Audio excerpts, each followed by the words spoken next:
नमस्कार, स्वागत है आपका JJN न्यूज में और आपके साथ मैं हूं गणेश। हल्द्वानी पहुंचे केंद्रीय रक्षा और पर्यटन राज्य मंत्री अजय भट्ट ने भाजपा कार्यालय में प्रेस वार्ता करते हुए केंद्र सरकार की तरफ से लोकसभा में पेश किए गए बजट पर केंद्र सरकार की उपलब्धियां गिनाई। इस दौरान अजय भट्ट ने कहा कि केंद्र की मोदी सरकार ने आम आदमी, गरीब और व्यापारी हर वर्ग के लोगों को ध्यान में रखते हुए ये बजट पेश किया है। वहीं उत्तराखंड में भी जमरानी बांध से लेकर एम्स के सैटेलाइट सेंटर और अन्य कई महत्वपूर्ण योजनाओं पर जोर दिया जा रहा है। केंद्र सरकार का ये बजट देश के चहुमुखी विकास के लिए मील का पत्थर साबित होगा। सर, आज आपने एक प्रेस वार्ता यहाँ पे की है, बीजेपी की उपलब्धियों के बारे में आपने बताया है, इसके बारे में बताइए 2-3 पॉइंट। देखिए, जो अभी अनुपूरक बजट आया है और जो हमारी आर्थिक स्थिति है तो पूरा कायाकल्प हो गया है। ये अनुपूरक बजट है, इसी में इतने प्रोविजंस हैं और हर क्षेत्र में हमने बजट को बढ़ाया है। रक्षा क्षेत्र में बढ़ाया है, कृषि के क्षेत्र में बढ़ाया है, जल जीवन मिशन में बढ़ाया है हमने, एग्रीकल्चर में हमने, कृषि क्षेत्र बोल दिया मैंने, इसमें बढ़ाया है। कौन सा क्षेत्र ऐसा है? मत्स्य पालन में हम लोगों को उठा रहे हैं कि आप आगे बढ़िएगा। पशुपालन में हम आगे बढ़ा रहे हैं जिससे कि अर्थव्यवस्था ठीक हो हमारी। नई नई प्रजातियां, नए नए फलों की प्रजातियां, नए नए टूरिज्म के स्थान। अभी आप देख लीजिए, अयोध्या में रामलला की प्राण प्रतिष्ठा होने के बाद किस तरह से आज वहाँ हमारा धार्मिक पर्यटक आ रहा है, श्रद्धा से गदगद होकर आ रहा है, जगह तक नहीं है और इतिहास रच दिया। लोग कहते हैं कि लगता नहीं हम अयोध्या आज हम कहीं देश में ही हैं, स्वर्ग में है, ऐसा लगता है। तो इसी तरह से केदारनाथ में इस बार रिकॉर्ड हमारे पर्यटक आए, धार्मिक पर्यटक आए।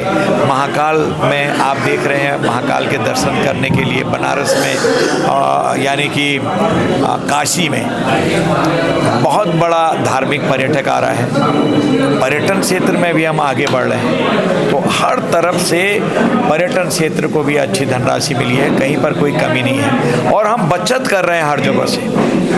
जेनेरिक दवाइयों से हम देश की हम रक्षा कर रहे हैं, बचत कर रहे हैं। इसी तरह से कृषि विभाग, इसी प्रकार से हमने अन्य विभागों में कई ऐसी नई योजनाएं लगाए हैं जिससे लोगों की बचत हुई है। लोग अपने पैरों पर खड़े हुए हैं और अपने पैरों पर खड़े होने का मतलब यह है आत्मनिर्भर हुए हैं। अगर कोई गरीब व्यक्ति मेहनत करता है, मशक्क़त करता है, काम पर लगे रहता है तो एक दिन वो आगे आता है, उसके बच्चे पढ़ लिख कर IAS भी होते हैं, इंजीनियर भी होते हैं, अच्छी जगह चले जाते हैं और उसकी इज्जत अपने आप होने लगती है। हमको भी गरीब तो नहीं थे, लेकिन हमारे जो आज तक राज करते रहे उन्होंने देश को इस तरह से छिन्न भिन्न एक किस्म से किया कि आर्थिक स्थिति कमज़ोर होती गई और हमको इतना सा देखते थे विश्व के लोग। माननीय नरेंद्र मोदी जी 9 सालों में ही जब से वो आए हैं 2014 के बाद दुनिया का दृष्टिकोण ही बदल गया। मॉर्गन स्टैनली जो आर्थिक मामलों के बहुत ही बड़ी अथॉरिटी माने जाते हैं, उनके बयान आज़ादी के बाद आज तक यही आते रहे कि भारत की अर्थव्यवस्था बहुत कमज़ोर है, बहुत कमज़ोर है, बहुत कमज़ोर है। अब यू टर्न हो गया, उन्होंने कहा सबसे तेज चलने वाली अर्थव्यवस्था हो गई है भारत की, सबसे तेज भागने वाली। ये अंतर है। IMF की रिपोर्ट अलग बोल रही है, देश की अन्य संस्थाओं की रिपोर्ट अलग बोल रही है हमारे बारे में। तो हर तरफ से हम आगे बढ़ते जा रहे हैं, आगे बढ़ते जा रहे हैं। इसलिए मोदी जी के नेतृत्व में पूरे देश ने ये पुनः मान लिया है कि हम दोबारा ही उनको सत्ता सौंपेंगे, उनके नेतृत्व में ही पूरा देश आगे बढ़ सकता है। मन बना लिया है सारे देश के लोग।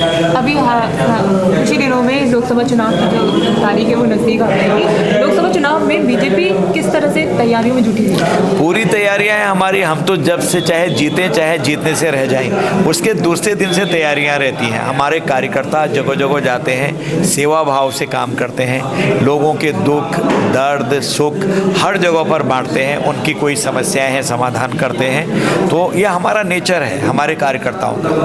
ये नहीं कि सत्ता आ गई तो उड़ाओ जैसा अन्य लोगों ने करा है, देश को बिल्कुल तार तार कर डाला। वो तो ईश्वर ने एक तपस्वी जो है, संत जो है, उनको भेज दिया नरेंद्र मोदी जी के रूप में। आज लगातार और लगातार हम आगे बढ़ रहे हैं इस वजह से। आपके लिए ये रिपोर्ट तैयार की थी हमारी सहयोगी निशा और पूजा ने। फिलहाल इस खबर में इतना ही। बाकी की तमाम खबरों के लिए आप देखते रहिए JJN न्यूज़। धन्यवाद।